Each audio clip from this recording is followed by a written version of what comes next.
Hi everyone, welcome back to another video from Webtech Tutorial. In this video, we will be learning how to sign up for Spriggy School. In order to sign up for Spriggy School, you'll need to follow the steps till the end, so make sure you watch the video till the end and follow. In order to sign up for Spriggy School, the first thing you'll need is your web browser, of course.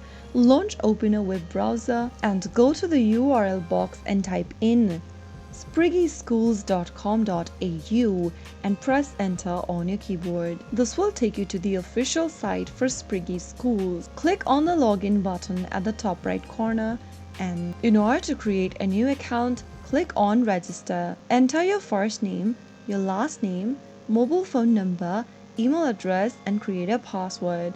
Agree to the privacy policy and terms and conditions by clicking on this first box, and agree that you are 18 years age or older by checking on this next box and click sign up. Soon after you do that, you will be able to sign up for Spriggy account. Now you can easily start using the platform to empower kids with the knowledge and skills they need in order to make smart financial decisions both now and in the future. That is how you can easily sign up for Spriggy School in a few simple steps. If you found the video to be helpful, go ahead and give us a thumbs up. Don't forget to subscribe to our channel by hitting the subscribe button. Also press on the notification bell so that you'll never miss another upcoming upload from us. I will be back again in the next episode. Thank you for watching.